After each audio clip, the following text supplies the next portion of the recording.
So I'm Nicole Jaramillo, and I am a member of the Education and Engagement Committee for Women United. So thank you all for joining us this afternoon to hear more from Jasmine at the Dream Center and the work that they're doing with youth in our community. I just want to do first a little housekeeping. So if everybody wouldn't mind muting, we will also be utilizing the chat box and monitoring it so we can address any questions toward the end. I'm pretty sure we'll have some time to do that at the end of the presentation. And I just wanted to give a little background on Women United. We're a donor group for the United Way, and we really focus on supporting agencies across our community that service or provide services for women and children. A lot of the women are escaping domestic violence or poverty, homelessness, and so these agencies across the community provide services and education, maybe even teaching them a new trade or skill, even filling out an application, those types of things. But I think more importantly, they help the children in those families change the dynamic. So it tends to be a cycle. And so these agencies really focus on providing services for children that help them break that and start to build systemic change in our community. So I'm really excited to hear about the Dream Center. They have quite an impact with youth in our community. So a little bit more, the Women United agency or donor group also has a fund. So if you weren't aware or have questions about that, we're happy to answer them. I know there's quite a few people from United Way here on the call, and we'll maybe post information on how you can get more information if you need that. But the fund every year provides, reviews grant applications and then provides funds for the agencies that really help women attain self-sufficiency. So most of us may be preparing for 2021 donations, and our employers may be prepping for campaigns. So I invite you all to take a look at maybe considering the Women United Fund this year. With a donation to the fund, you know that your funding is going directly to women and children in our community. And with a contribution of $250 or more, you're also become part of our giving circle. And there's quite a few perks for the giving circle. So one of them is this tote bag. Oh, let's see, I have my Women United tote bag. And we also have special events just for giving circle members.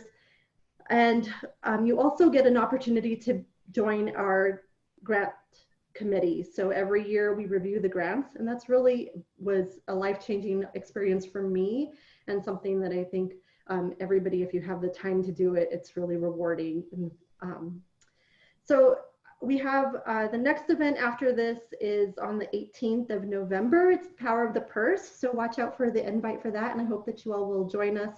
Another reminder too, if at the end of the presentation, Jasmine will have some information about giving to the Dream Center. The information is also in the invite for this. So if you haven't had a chance, if you would like to help the Dream Center, they're accepting gift cards via email. And they do accept donations in person Wednesdays and Fridays from 10 to 2. So with that, I think I'll transfer it over to Jasmine. She's the Director of Operations at the Dream Center. Awesome. Should I start sharing my screen now? So I am Jasmine Goodman. Like she said, I'm the Director of Operations at New Mexico Dream Center. And really, I'm just really excited to be here with you all to tell you all about our organization. I've been with the Dream Center for about 4 years now, and I originally started just as a victim advocate working hands-on with women who have been sex trafficked, and then also had done a variety of different positions here, and so have recently moved into the Director of Operations role about a year ago.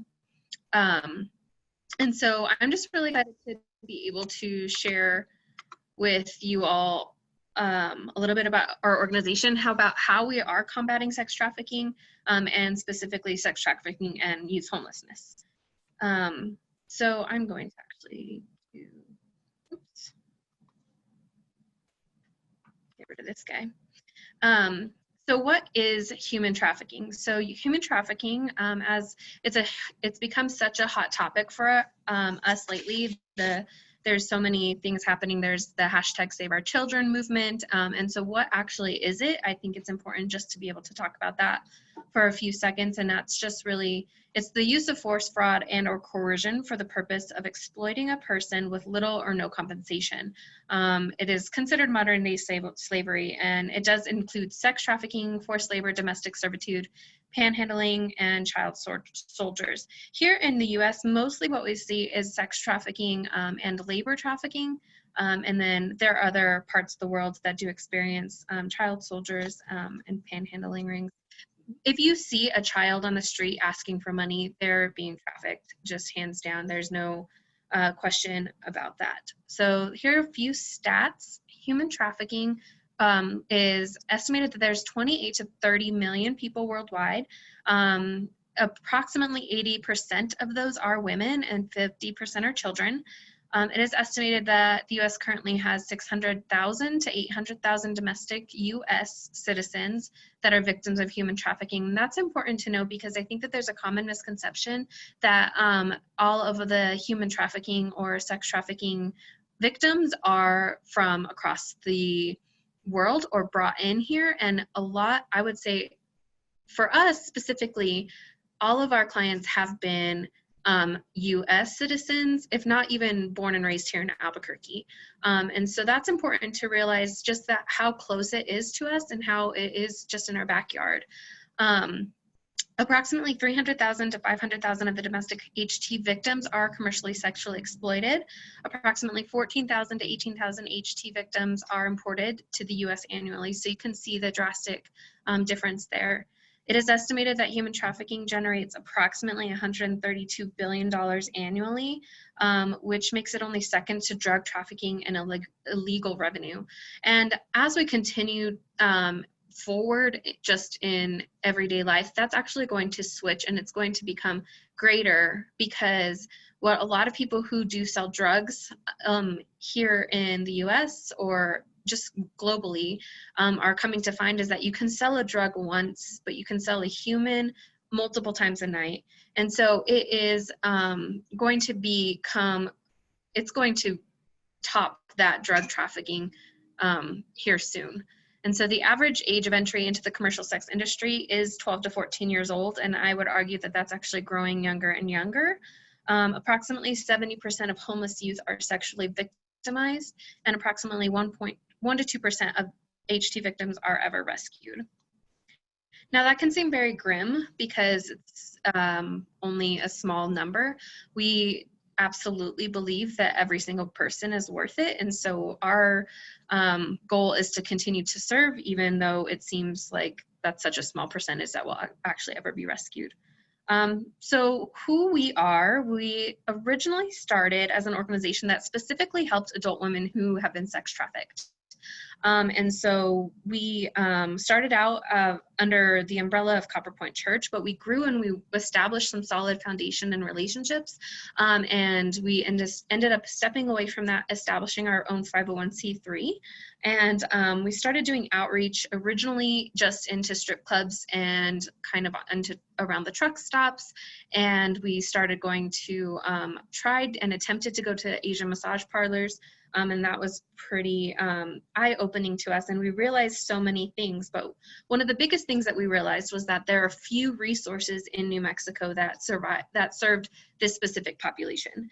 And so we wanted to, we really wanted to look at what we could do.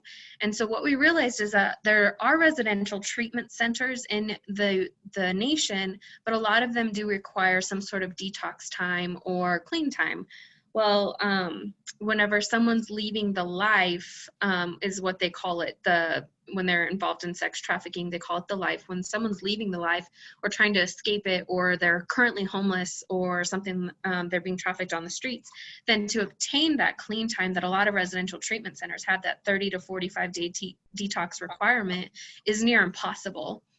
So one of the first things that we did, we started a transitional living space, transitional living program. Also, we refer to it as a TLP.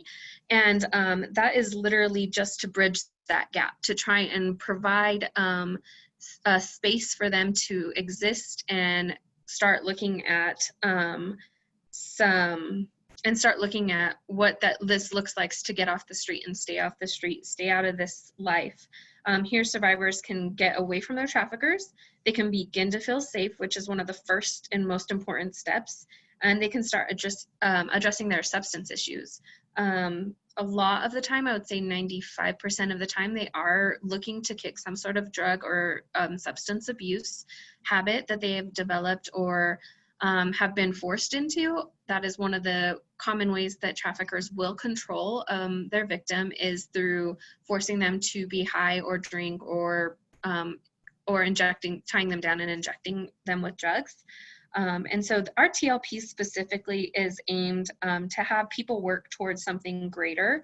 So for example, whether it's getting into one of those previously mentioned residential treatment centers that can offer them wraparound services. So our TLP is independent living, and so we understand that it is definitely something that has to come alongside with a lot of side-by-side case management, and which is what we do offer. We offer weekly check-ins, daily check-ins, and then we work with them to establish a new community, and we work with them to obtain their vital docs. We work with them to potentially get their own apartment, pursue higher education, or even honestly get their GED. Or some of the girls that we've helped, women that we've helped, have had a 7th or 8th grade completion of their last completed grade. And so to go back to school can be very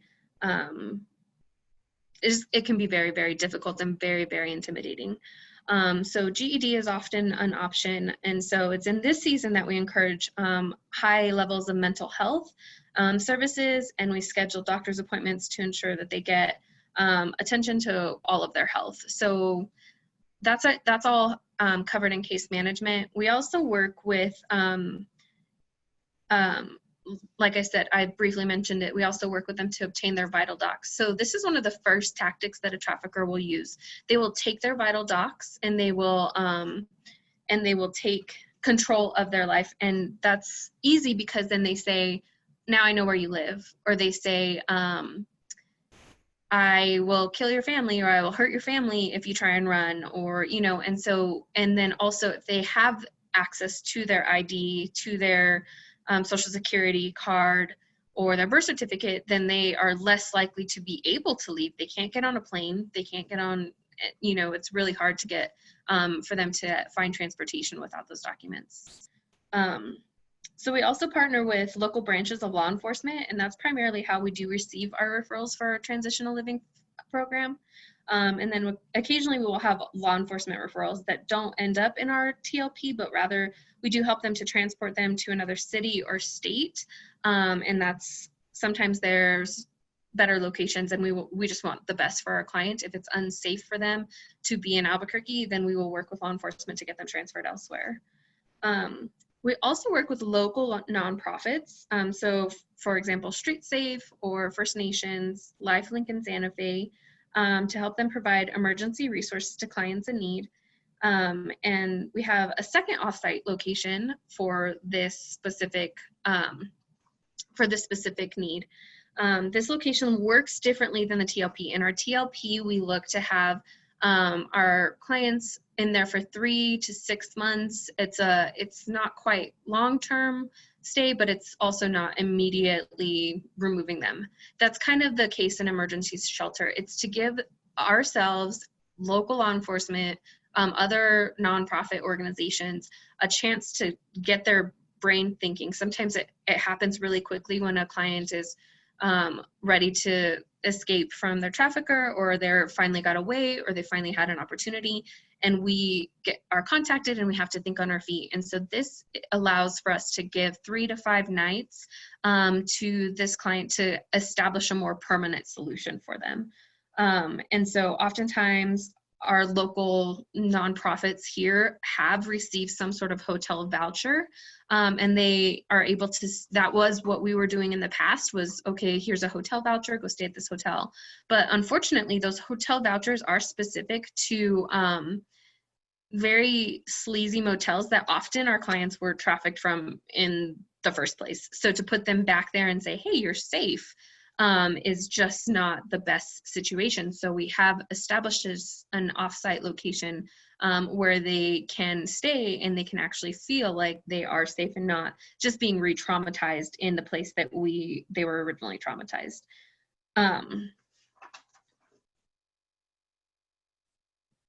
So here is a short video that kind of talks about why we do Spoken For. Spoken For is now one program of the Dream Center. And so over time we realized that I'll go into that in the next slide, but we realized that there was a huge need in not only being reactive with our services, which is what we do with Spoken For. It's very reactive and very, let's work with law enforcement, let's get these girls, let's get them safe, but realize that what measures in New Mexico had proactive approaches to this complex world of sex trafficking. So here's a video that I will play for you.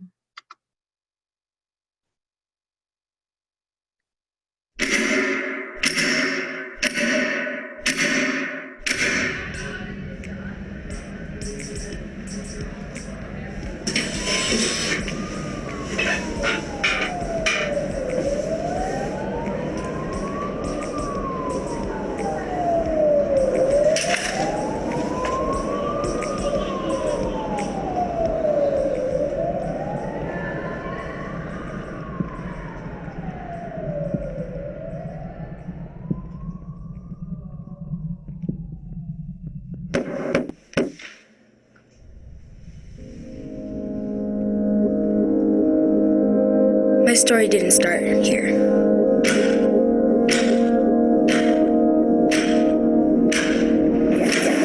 Stop! Get out of my house. You don't understand why this is happening. Maybe it started when my mom kicked me out of the house. Never come back, do you hear me? Get out! Stop.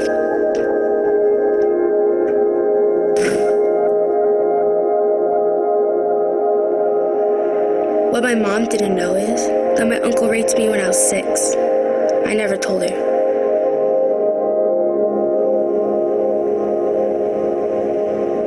I felt dirty and gross inside, so I snuck booze from her liquor cabinet. I bought drugs from friends at school. I didn't feel better. I felt numb.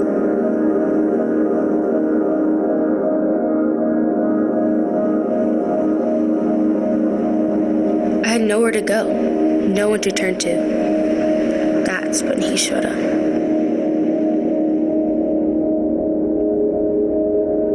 He said he could help me. He said he could get me some food and clothes.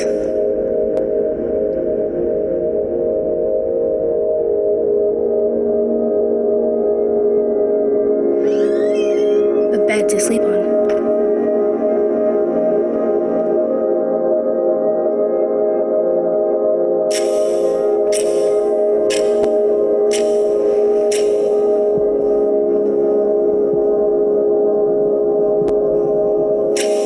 I want you to leave and I want you to never come back! I thought I deserved this.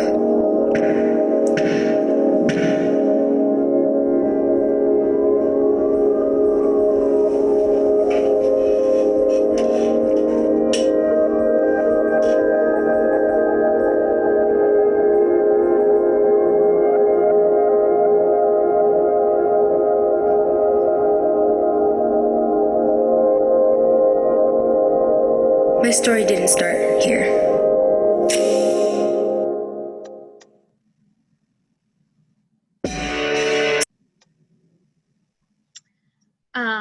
So that is, I'm gonna do this. Sorry, I just feel like I have to talk to someone, so I need to see someone's face. So that is a video that we produced so that we could just show exactly why we do what we do. And we just wanted to produce that, and then that was a few years ago. And so then, like I said, we realized as we continued to work with women that there was a couple of things that all of them had experienced. And so one of those is early sexual trauma, like we saw in the video. That young girl, she experienced sexual trauma at age 6, and that's not uncommon for them. And then also we realized that they experience a level of homelessness. And so we wanted to do a proactive and a preventative measure and look at what that looked like for homelessness, when we realized that the average age of entry is 12 to 14 years old. And then we realized that a lot of other stuff, as we kind of took a deeper look into what that would look like to have a preventative measure. And so we realized that in the state of New Mexico, there are estimated about 5,000 homeless youth in the city of Albuquerque. And in the state, there's 116 beds dedicated to homeless youth. Now, that's homeless youth. That's not saying that there's any specific services dedicated to youth that have been trafficked, or as we call it DMST, domestic minor sex trafficking. So we wanted to establish programming that would look at specifically providing services to minors who have been trafficked, because as of right now, or at the time, there were 0 services that were specialized to homeless youth. So we wanted to make that change in the state of New Mexico. Also, in those shelters, there's 116 beds dedicated to the 5,000 homeless youth. But even then, within that system, CYFD has set it up so that the homeless youth must be checked into the shelter by a parent or legal guardian. And oftentimes they've been kicked out of their homes, or they've run away from their homes because they've experienced so much abuse that they'd rather take their chances on the streets of Albuquerque than to actually stay at home. So the likelihood of them having an adult or parent or legal guardian to check them into the shelter is highly unlikely. So they do end up on the streets, and that's how we have 5,000 homeless youth, because 1, we don't even have enough beds to service them, but 2, the beds that we do have aren't even full because our homeless youth don't have an opportunity to have a parent or legal guardian check them in. So we established a drop-in center. So that is what we call the Harbor. And so our drop-in center homeless youth up to the age of 21. We chose this age because after the age of 21, we felt that including adult homeless in this population could only potentially further exploit these young people. They do a very good job of hiding and trying to stay away from the adults solely because the adults will use and exploit them to their for their gain. And so we wanted to do what we could to create a safe space for these 12, 13, 14-year-olds, that they don't have to have a fear of interacting with a 45-year-old or even a 25-year-old that could potentially exploit them. So we have outreach teams within the Harbor. And so the Harbor is open on Wednesdays, Fridays from 3 to 8. And then we do outreach every Friday night from 6:30 to 8:30. And then we also have lunch that we invite everyone, our homeless youth, to on Saturdays, and that's from 11:30 to 2:30. So at our drop-in center, we don't require a parent or legal guardian to check them in, so they're able to come and go as they please. They're able to access these resources that are shown here, so they can take a shower here. And it's individual showers, which we love, because that allows them to have 30 minutes of privacy. They can have, and sometimes that's their only privacy that they experience because they are living on the streets, or maybe they're couch surfing, but they don't have their own space. So we love that we're able to offer them 30 minutes to just take a shower and have your own private time. And we always have hot food for them here. We have a pantry that we do quarterly food drives to keep that stocked. And we are able to give them takeaway food when they leave. So they can take whatever leftovers we have of the hot food, but then they can also take takeaway foods such as like Pop Top cans of food, so SpaghettiOs or raviolis or mac and cheese, those cups that they might be, or cups of noodles that they might be able to warm up at a gas station. Those are very helpful for them, and then they have an idea, or they have some support whenever they do leave here, because unfortunately we aren't 24/7, but that would be a wonderful end goal, but right now we're just not at that capacity. So we want to equip them that whenever they leave here, they don't have to sell their bodies for a hot meal. A lot of the youth that we do serve have engaged or will engage in what we call survival sex, and that is exactly what it sounds like. It's sex that to obtain these basic resources, so a shower, a roof over their head, hot food. So we have a clothing closet as well, where they are able to come here and they can get a new outfit, they can get shoes, they can get socks and underwear. We can wash their clothes for them, and we have 2 washers and 2 dryers that we're able to wash their clothes and really, like I said, set them up and further equip them so when they do leave here, they're ready to go, and tangible resources. The biggest thing though is that we offer case management to them. So we invite them to come in here once a week and sit with our case managers, and they're able to say, what do we need to do? Do you need to go back to school? Do you want to get a job? Do you need to apply for a housing voucher and that kind of stuff? And so we also do have to consider the detox portion of that, and that also would line up with case management.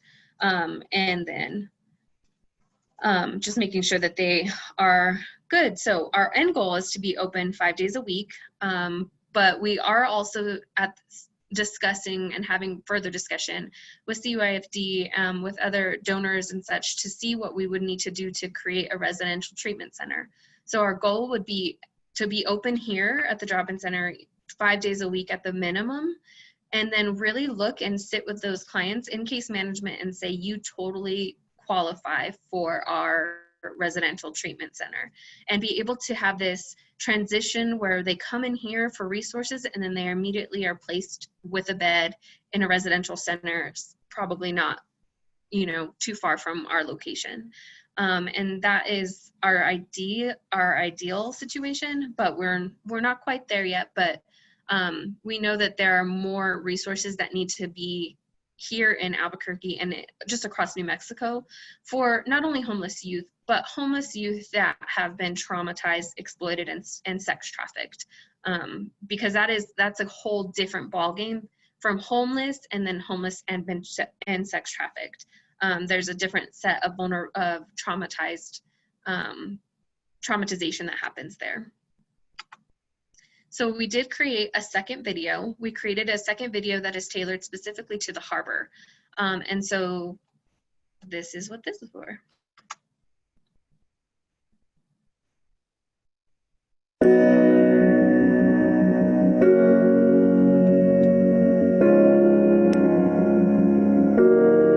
You are not hidden.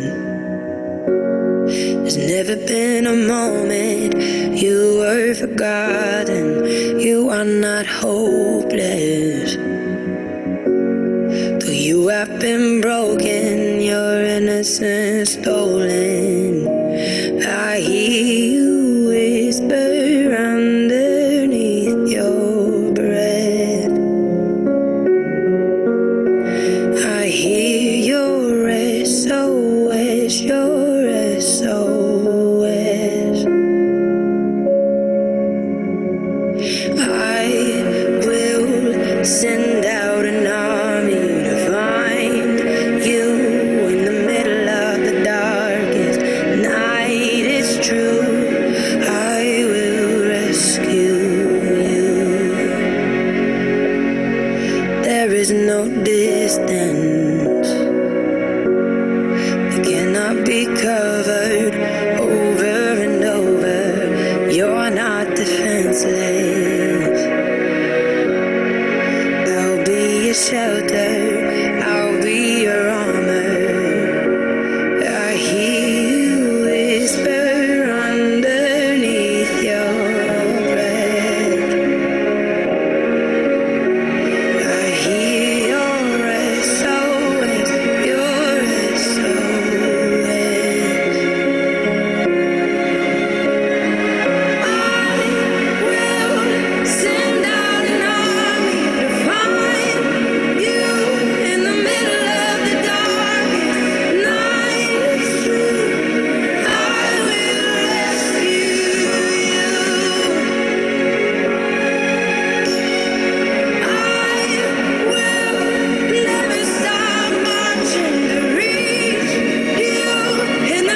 Okay, so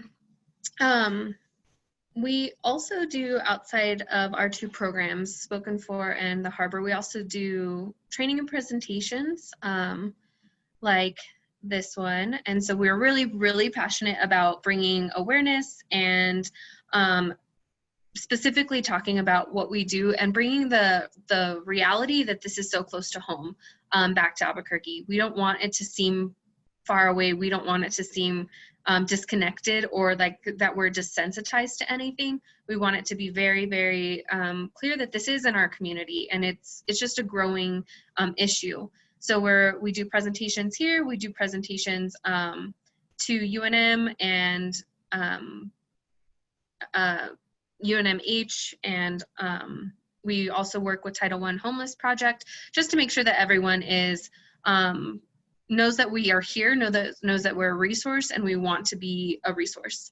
And so we also do street outreach. So we started street outreach a few years ago whenever we first started. And then it kind of, we got traction and a lot of our kids started telling other kids, and then COVID hit, and APD and just local law enforcement kind of shooed everyone away. They took them off streets. They took homeless out of the parks. And that was, you know, rightfully so. They wanted to protect them. But since COVID hit, we've had a really hard time finding the youth. And so we know that they're out there. We know that they are homeless, potentially couch surfing. We're not too sure. So we started street outreach again. We are now finding the youth there. We're really being able to connect with them again. And so that's really exciting for us. Plus our volunteers and our teams love it. So that's always exciting and fun. And so we also sit on the New Mexico Human Trafficking Task Force meetings every quarter. And so that is literally just working with other organizations that are also involved in this mission to see what are they doing, what are we doing, and then really be able to identify where are the gaps in services so that we can strategically plan for those, to address those gaps. We chair this Dmst Subcommittee, and so that is just a subcommittee of that task force, specifically looking at domestic minor sex trafficking. Again, looking at those gaps in services, what can we do, where can we do it, how can we do it, how much money does it have, that kind of stuff. And then we also work with other service providers on the service provider subcommittee. So I think one of the things that we often get asked after we present all of this information, it's heavy information, it's good information, but what now? So you can absolutely partner with us. You can help us connect. You can follow our pages on Dream Center, NM Dream Center on Facebook and Instagram. You can share our posts. We are actually having a webinar tomorrow from 9 to 12 that's talking about the different facets of trafficking. And so we know that human trafficking is a topic that we all know about, obviously, but it is definitely something that a lot of people just assume you save the victim and you're just done. But there are actually different facets. So what does it look like? What happens in a person's life that actually leads them to becoming a trafficker? What happens in a person's life to make them be a purchaser? And so looking at the different aspects that come together to create human trafficking as a whole, it's not just save the victim. And so that's what tomorrow's webinar is about. We've designed it around those ideas in mind of looking at the different angles of it. So you're welcome to come and get involved here as a volunteer. You can donate specific items. I'm currently actually working on a list that we're going to be able to post to our website of very specific needs items that we are looking for either our center here or for our apartments. And then you can also donate food, clothing, hygiene. Finances are always appreciated, financial support. And then you can email me at that email listed here, jakegoodman@nmdreamcenter.org, if you do have any desire to volunteer, donate, or if you have any other general questions. And so we did also mention, Nicole mentioned earlier, that we are accepting gift cards. And so I apologize, I didn't add them to the slides, but our gift cards, we look for $5 to $10 gift cards for any surrounding areas, surrounding businesses in this area, like drive-through. So Golden Pride, Taco Bell, Taco Cabana, Chick-fil-A, Walmart are good gift cards if you guys are looking for to donate in that specific way. That is all I have. I did want to leave some time for questions, and I think we have about 15 minutes. So if you guys have any questions, I welcome you all to unmute yourself and ask questions. Thank you, Jasmine, can you please put that email address in the chat box for folks? Yes, absolutely. Thank you. I have a question for you. This is Marlene. Hi. I'm pretty ignorant about the sex trafficking world, but how, I'm just wondering how hard it is and how much, how many folks that you can get in front of before they get, when they maybe either before they become homeless or when they become homeless and before they get into the sex trafficking. It's difficult to understand, like, where in the process. It sounds a lot like you get inserted into the process after it's all happened, which is really difficult. And to do, to get into the sooner, obviously, the better on the more proactive side. Anyway, if you can explain a little bit, that would be helpful. No, I 100% agree with that. And so one of the things that we know is that we absolutely need to get in front of it. And I think one of the things is learning, learning what the different forms of trafficking are, and two, what do the traffickers look for? And so whenever you are saying, okay, let's get in front of that, I think part of it is education around what creates vulnerabilities in people's lives that allow them to be preyed upon. So essentially, traffickers are predators. They look for vulnerabilities in a person's life, and so certain experiences early on in their lives, in anyone's life, might create an opportunity for a trafficker to come in and prey on that individual and lure them into this trafficking world. And so I think part of it is creating that very distinct awareness that these experiences, I don't know if you've heard of ACEs, adverse childhood experiences. It's a whole study that is designed to connect childhood trauma with unhealthy effects in adulthood. And so this is what we kind of look for as well in childhood. And so a lot of our clients, ACEs are scored on a scale of 1 to 10. They measure 10 childhood traumas. And so a lot of our clients do have at least 10 of those traumas that they've experienced, if not more. And so we know that that's definitely something to just talk to families, talk to schools, talk to just everyone to make sure that everyone understands that kids are not just kidnapped. Kids are not just taken off the streets, and they're not just taken from schools.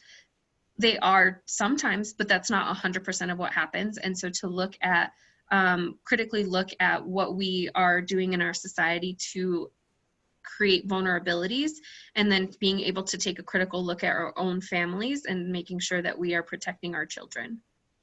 I hope that answers your question. As far as practical ways that we are currently addressing, we are working to spread awareness, and that's the very basic step in that area. But yeah, I agree, we do need to get in front of it. That's part of why we started the drop-in center, was to try and do some sort of create some sort of opportunity to get in front of this, to really be able to connect with those 12 to 14-year-olds and have them be able to say, oh, I know where I can get resources. I don't have to sell my body, or I don't have to rely on this trafficker or this person for my basic needs. Jasmine, you mentioned a little bit about COVID and the difficulties. Are you open again in the drop-in center and working normally again, or almost normally? Yes, almost normally. I would say almost normally. We have opened back up, and we are doing our very best to maintain COVID safe practices. We've developed a plan, and so we have worked with shelters as well. And so we have two different spaces that if kids have come from shelters and they've been quarantined, they can sit in this side of the building. And then if they have not, they've been on this side of the building. The biggest thing that we had a hard time coming out of COVID and quarantine is that, like I said, we couldn't find the youth. We couldn't find, they weren't on the streets. They weren't in their tent cities that they've created. They weren't at the parks. So that was our biggest thing, is we were trying to just get the word out, like, hey, we're open again, but we couldn't find the youth. So, but we are mostly normal again. Yes. Oh, good. I wondered about that. If you, to your point of saying you couldn't find the youth, but they're back. They're coming to see you again. Yes, they Good. are. Good. Okay. So I have a question about following you on Facebook or Instagram. I just tried to do that and I get your webpage, but I can't find your Facebook account. Oh, really? I'm not great at Facebook and stuff like that, so it could be just me, but. Let me just double check real quick. Let me pull it up. What I get to is a place to get to your, it's like your web page, but I can't seem to tell it to follow you. Oh, on Facebook? Yeah. Did you look up New Mexico Dream Center? Just NM Dream Center or Sorry, New Mexico? Sorry, it is New Mexico Dream Center. Okay, That NM Dream Center, that's why. Okay, I'll sorry try that. about that. That was my fault. Okay. We did have a question in the chat box, and okay. They want to know, would you prefer gift cards over monetary donations or vice versa?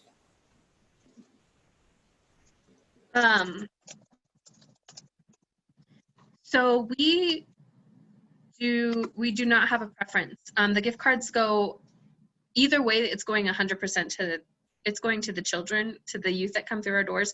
We use gift cards as incentives. We use them as if you get a GED, or if you come here so many consecutive days, or, we have different things that we do. Plus we like to give them out for holidays, and then we like to give them out for holidays. So Christmas, we like to do like Easter egg hunts and put little things in there. So gift cards are fun because they're just kind of a fun little perk. But monetary donations, we are 100% donation based and fundraising based. We don't receive any federal funding at this time. So that's always appreciated as well.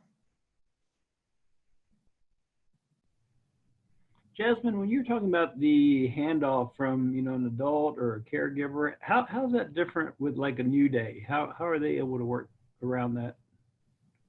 So the handoff, can you repeat that? When you're saying a child couldn't just show up there, that as far as like residential or So yeah, New Day does require, because they are a shelter, they're licensed by CYFD and they have to adhere to specific requirements. And so they do require a parental legal guardian to check them in if a youth is just coming to them off the streets. Now, if a law enforcement or if another CYFD, say if they've already been in the system with New Day, then that is different. Okay. But if they're walking up to the shelter, then yes, they need to have a parental legal guardian. Wow. Stephanie, I just saw your question. We do try and get federal grants, and we are still trying. We just keep trying. It's just super competitive.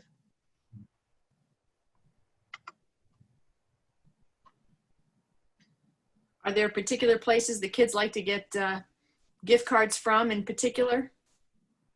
I think they really like Starbucks gift cards. Oh. I think it's like a status thing. It's fun. And then they like Chick-fil-A and they like Golden Pride a lot too. Okay. And McDonald's. They really like McDonald's. And those are better than something like Target? Yeah. Okay. I would say even Walmart's better than Target, solely because they feel more comfortable at Walmart. Perfect. Thank you. Thank you. You mentioned volunteering. What kind of volunteer opportunities do you have? So we have a ton. So volunteers are how we primarily function. So we have opportunities to work in our drop-in center. It depends on, and I always start with, it depends on your comfort level. So if you are comfortable working hands-on with clients, I would say come into our drop-in center, do outreach, or you can work in like on our offsite locations specifically with women who have been trafficked. So but that's going to be a comfort level. Not everyone wants to work with clients. And then within those, there's different levels of volunteers.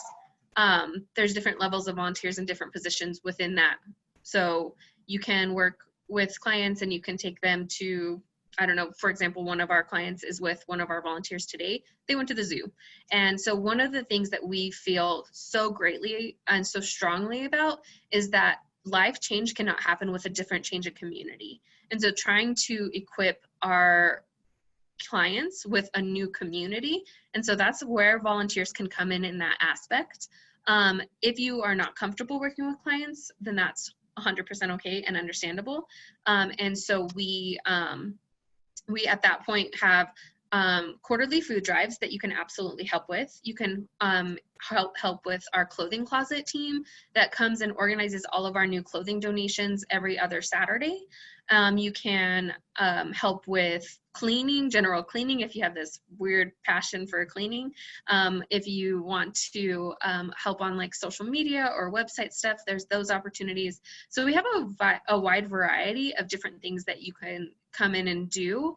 It's definitely just, like I said, going to be dependent on your comfort level. Okay, so email you and we can talk. Yes, okay. Perfect. So email me and I'll get you all of the list of ways to get plugged in. We do require a background check if you work with clients. If you're coming in and you just want to help us with a food drive, we're not going to require a background check. But if you do work with clients, if you expect to go to the zoo with a client, absolutely you will need a background check. Do you have an age for volunteers? Like, can children help in? So children can help if their parents are also involved. If they're wanting to come on their own, we ask that they're at least 16 to 18, solely because this is it's a difficult population to work with. And so it's not that we just want to make sure that everyone's fully prepared and mature enough to handle the content that is going to be just potentially discussed here and that the clients might share. Sometimes the clients have horrible stories. And so we want to make sure that that's not going to be traumatizing to any volunteer that comes in, no matter the age. Okay. I'm curious, if we want to donate items like hygiene items and clothing and things like that, what is the best way to accomplish that? So specific items, we take donation drop-offs Wednesdays and Fridays from 10 to 2. Or if that doesn't work for you, just email me that email in the chat, and then we can schedule a time for you to drop it off. And I'll put our address in the chat as well.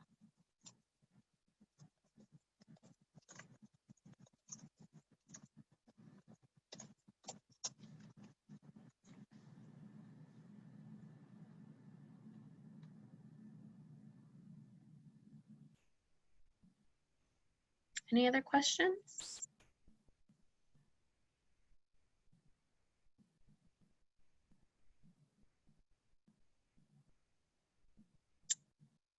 Well, thank you guys so much. I appreciate you all participating with me. And if you have any other follow-up questions, please don't hesitate to shoot me an email. I'm happy to answer anything you guys might have, even if it comes up just later after this presentation. Thank you so much, Jasmine. Thank you so much. That was great. Thank you. Have a wonderful weekend.